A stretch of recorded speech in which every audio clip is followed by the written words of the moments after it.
ആയിരക്കണക്കിന് മൃഗവർഗങ്ങളിൽ ഒന്നു മാത്രമായ മനുഷ്യൻ എന്ന നീ തിന്നുന്നതും കുടിക്കുന്നതും കുളിക്കുന്നതും ഉറങ്ങുന്നതും ഓടുന്നതും ചാടുന്നതും ഒക്കെ നോക്കി റിയാലിറ്റി ഷോ ജഡ്ജിനെ പോലെ ഇരുന്ന് മാർക്കിടാൻ എൻ്റെ തലയിൽ കൂടി വണ്ടിയൊന്നും ഓടുന്നുമില്ല. അങ്ങനെ ആരെങ്കിലും പറഞ്ഞു തന്നിട്ടുണ്ടെങ്കിൽ അവരുടെയൊക്കെ ഉദ്ദേശം വേറെയാണ്.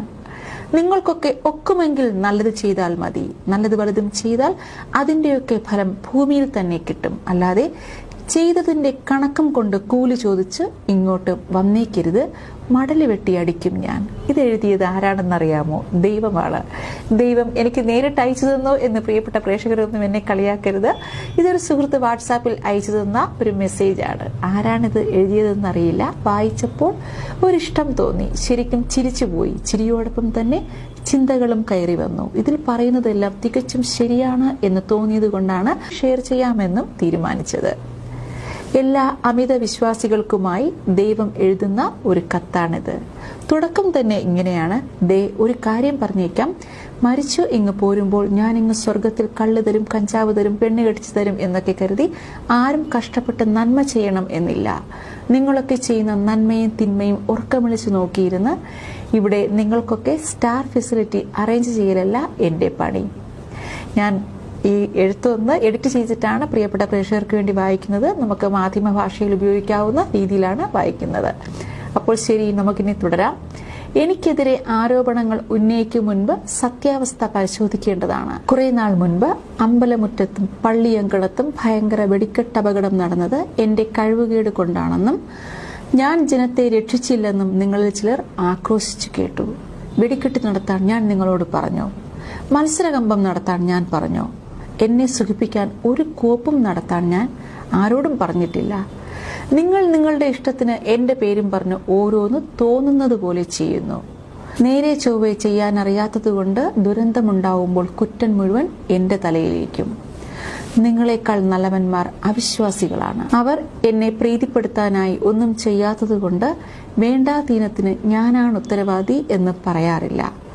ഇനി അടുത്ത മുഴുത്ത പണി നിങ്ങൾക്ക് തരാൻ പോകുന്നത് ആനയായിരിക്കും. കടുത്ത വേനൽക്കാലത്ത് കാട്ടരുവികളിൽ കിടന്ന് ശരീരം തണുപ്പിക്കേണ്ട ജീവിയെ പിടിച്ച് വെയിലത്ത് നിർത്തി, അതും അതികഠിനമായ വെയിലത്ത് നിർത്തി പെരുമ്പറയും ചെണ്ടയും കൊട്ടി വട്ടാക്കിയാൽ അതെല്ലാം കൂടി ഓടി നിങ്ങളുടെയൊക്കെ നെഞ്ചത്തോട്ട് കയറുമ്പോൾ ഞാനാണോടോ ഉത്തരവാദി? ഞാൻ ആരോടും പറഞ്ഞിട്ടില്ല ആനപ്പുറത്ത് കയറിയിരുന്ന് കൊടമാറ്റി കളിക്കാൻ. ഇതൊക്കെ നിങ്ങളുടെയൊക്കെ വീട്ടിൽ പറഞ്ഞിട്ട് വേണം ഇറങ്ങാനും. നിങ്ങളുടെയൊക്കെ വിചാരം ഞാൻ മായാവിയെയും ഡിങ്കനെയും പോലെ പറന്നു വന്ന് നിങ്ങളെ രക്ഷിക്കുന്ന ഒരു സെറ്റപ്പാണെന്നാണല്ലേ? എന്നാൽ ഞാൻ അങ്ങനെയല്ല എന്ന് നിങ്ങൾക്ക് ഇതുവരെയും മനസ്സിലായിട്ടില്ല എന്നാണ് ഞാൻ മനസ്സിലാക്കുന്നത്. തുടക്കത്തിൽ പറഞ്ഞ പോലെ ഞാൻ സ്നേഹമാണ്, വെറും സ്നേഹം. ഒരു മതക്കാരെയും ഒഴിവാക്കാത്ത സ്നേഹം. അതായത് എല്ലാവരോടും എല്ലാത്തിനുമോടുമുള്ള സ്നേഹം മാത്രം. ഓരോ മതക്കാരും എനിക്ക് ഒരുപാട് പേരുകൾ ഇട്ടിട്ടുണ്ട്. അതിൽ ഓരോരോ പേരുകൾ പറഞ്ഞ് നിങ്ങൾ ഓരോ തോന്നിയാസങ്ങൾ കാണിക്കുന്നു. വീടില്ലാത്ത മനുഷ്യർ കടത്തിണ്ണകളിൽ കിടക്കുമ്പോൾ നിങ്ങൾ എനിക്കാണെന്നും പറഞ്ഞ് കൊട്ടാരങ്ങൾ പണിയുന്നു. അയൽക്കാരന്റെ മക്കൾ പട്ടിണി കിടക്കുമ്പോൾ നിങ്ങളൊക്കെ എനിക്കാണെന്നും പറഞ്ഞ് പാലഭിഷേകം നടത്തുന്നു. കുരിശിന്റെ പുറത്ത് എണ്ണയൊഴിക്കുന്നു. പള്ളിയിൽ ചെന്ന് നേർച്ചയിടുന്നു. കാശ് കൊടുത്ത് കുർബാനയും ഒപ്പീസും പെരുന്നാളുകളും നടത്തുന്നു. എന്തിനു വേണ്ടിയാണ് ഇത്തരം കലാപരിപാടികൾ നിങ്ങൾ നടത്തുന്നത്? ഞാൻ വന്ന് നിങ്ങളെയും നിങ്ങളുടെ കുടുംബത്തെയും മാത്രം രക്ഷിക്കുമെന്ന് കരുതിയിട്ടോ? എനിക്കതല്ല പണി. നിങ്ങളുടെയൊക്കെ കൈമണിയും സ്തോത്രം പാടലും അല്ലേലുയയും ഞാൻ ശ്രദ്ധിക്കുന്നേയില്ല. അതുകൊണ്ട് പരസ്പരം സ്നേഹിച്ച് ഭൂമിയെ സംരക്ഷിച്ച് നിങ്ങളുടെ കുട്ടികൾക്ക് വിവേകം പറഞ്ഞുകൊടുത്ത് നേരെ ചൊവ്വെ ജീവിക്കുക. ദുരന്തങ്ങൾ ഉണ്ടാവാതിരിക്കാൻ ബുദ്ധി ഉപയോഗിച്ച് ജീവിക്കുക. തെറ്റുകളിൽ നിന്ന് പാഠം പഠിക്കുക. പറ്റുന്നവർക്കെല്ലാം നന്മ ചെയ്യുക എന്ന് വെച്ചാൽ എല്ലാത്തിനെയും സ്നേഹിക്കുക. ആരെയും ഉപദ്രവിക്കാൻ പോവാതിരിക്കുക. ചിലർ എൻ്റെ പേരിൽ പോത്തിനെ കൊല്ലും. ചിലർ എൻ്റെ പേരിൽ പശുവിനെ കൊന്നവനെ കൊല്ലും. ചിലർ എൻ്റെ പേരിൽ മനുഷ്യന്റെ കഴുത്തറുക്കും. ചിലർ കക്കും മുക്കും. കട്ടവന്റെയും മുക്കിയവന്റെയും ഒക്കെ ബിസിനസ് നന്നാക്കാൻ അവരുടെയൊക്കെ പത്രവും പരസ്യവും വാങ്ങിക്കൂട്ടും. അവർ പറയുന്നിടത്ത് വോട്ട് ചെയ്യും. എല്ലായിടത്തും പേരോ ഈ പാവം എന്റേതും. ഇതൊന്നും ചെയ്യാൻ ഞാൻ ആരോടും പറഞ്ഞിട്ടില്ല.